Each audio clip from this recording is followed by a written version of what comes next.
Welcome to the Technical Writing Success Podcast from Curt Robbins, where we help you get smarter than your competition. This is episode 184. I am your host, Fred Jones. And I am Daphne Blake. We have a really fascinating discussion lined up for today. We do. We're looking at an article that was just published last week, actually, February 8th, 2026, over on LinkedIn. And we should probably mention right up front, this one comes from our own show producer, Curt Robbins. That's right. Full disclosure, the article is titled Information Condensation and How You'll Lose Your Job to AI. Wow.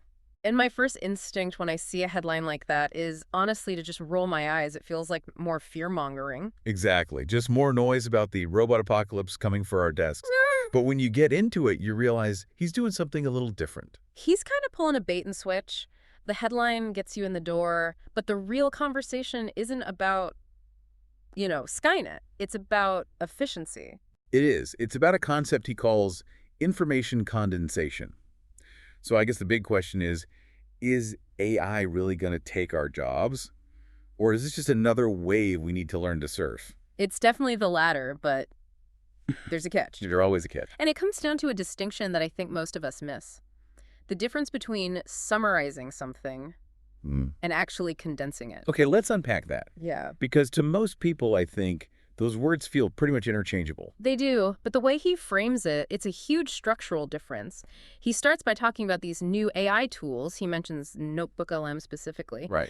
And he says, even for an old school information architect like him, it feels, and this is his phrase, kind of magic. It does feel like that. But he grounds it with this really, really good analogy. He compares AI to a car engine. Oh, the car analogy. I love this part. So he says, look, an engine is a marvel of engineering, right? All the pistons and valves. But you don't buy a car to stare at the engine. Exactly. The point of the car isn't the engine itself. It's getting from point A to point B. The engine is just the tool. And the AI, that's the engine. It's the how. It's not the what or the why. Right. Your boss doesn't care that you used a fancy AI. They care that you got the answer, that you saved time. The destination is the value. And that destination is the condensed information. Which brings us back to that word. He actually pulls out a dictionary definition to make his point. He does, yeah. He quotes Merriam-Webster defining condensation as the compression of a written or spoken work into more concise form. And the key word there is compression. Yes. Think about it like a file on your computer. If you have a huge folder of photos, what do you do before you email it? You zip it. You zip it. And when you do that, you're not deleting half the photos to make it smaller. No, of course not. The file would be useless. You're just making it take up less space, but all the information is still there. That's condensation. It's about density. Whereas a summary is more like just cutting bits out. It's amputation, not compression. And in business, this matters because, time is money. Everyone is drowning in content.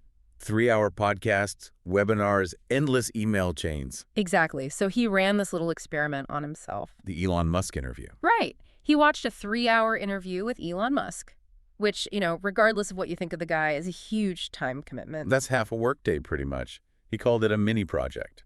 It is. But then he used AI to create a summary of that same interview. So we have a 3-hour source file. And the AI version was 6 minutes long. From 3 hours to 6 minutes. It's a 30-fold reduction. But here's the kicker. He claims he retained at least 80% of the important takeaways from the 6-minute version. 80% of the value in 3% of the time. Now, okay, you might lose some nuance, the little asides. But would you take that trade? If I could save you 2 hours and 54 minutes, would you give up 20% of the fluff? As a business leader, every single time, you can't afford not to take that deal. And that's where he takes the argument next. It's about scaling that efficiency. He says, if he gets 10% more efficient in a day, that's nice for him. Good for him. He gets to go home a little earlier. But imagine a company with 200,000 employees. If you train all of them to be 10% more efficient. That's not just a good day. That's monumental. That's front page news. It moves stock prices. It changes market share. And it all comes back to this one skill.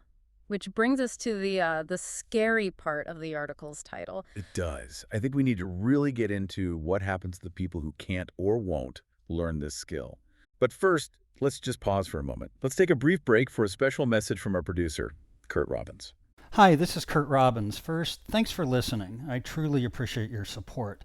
I want to let you know that I'm currently accepting new clients. My rates are affordable, and I have more than 25 years of experience working for enterprise companies like Microsoft, Northrop Grumman, Oracle, PNC Bank, FedEx, USAA, and Wells Fargo, among many others. If you want to improve your IT documentation and communications, hire me.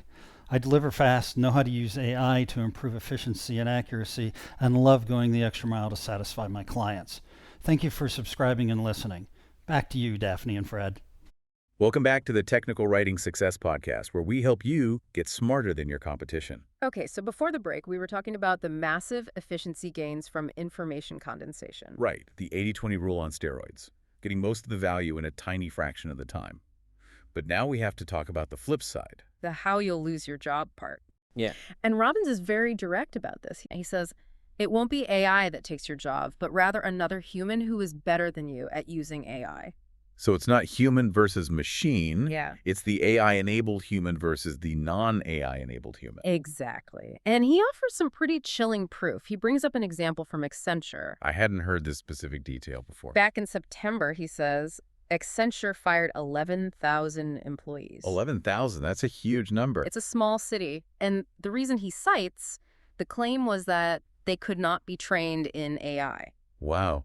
So it wasn't just a regular layoff. It was a targeted removal based on a skills gap. A fatal skills gap. He even has a really strong term for people who are resistant to the tech. He calls them AI bigots. That's strong. It is, but I think he's trying to highlight the mindset. It's not just, I don't know how, it's I refuse to learn.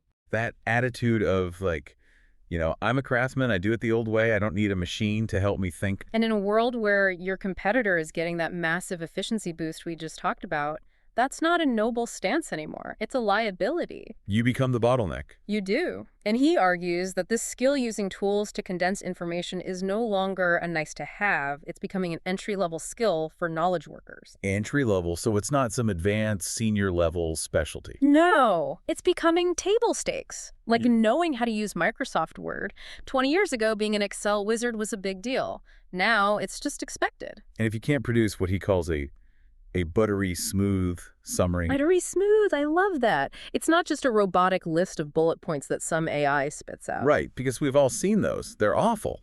He's talking about a human-curated, polished, useful piece of condensed information. The human is the quality control. The human is the editor. But you have to use the tool to get there. You have to, because that other person, the one who's competing for your job, they are using it. And they're working faster and smarter because of it.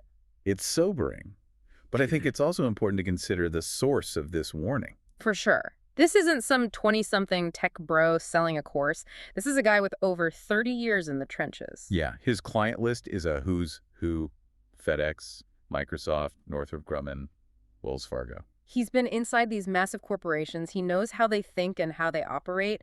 So when he says a shift is coming, he's not just guessing. He also mentions he loves the Oxford comma and avoids bloviated tech bros. Which I think just shows he's a writer at heart. He cares about clarity and craft, not just the technology. Which is a great point. You still need the human driver who understands the rules of the road. Exactly. The AI is the engine, but you need to know how to drive. So at the end of the day, his message is pretty stark. He says, I didn't invent gravity. This is real, and this is now. You can't argue with gravity, and you can't argue with the market's demand for efficiency.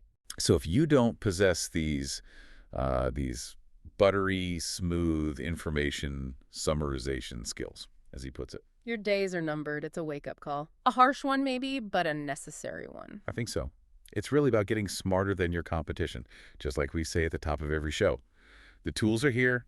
The only variable is what you do with them. A powerful place to leave it. Thank you for listening to the Technical Writing Success Podcast from Curt Robbins, where we help you get smarter than your competition. Remember to like, subscribe, comment, and share. We'll see you next time.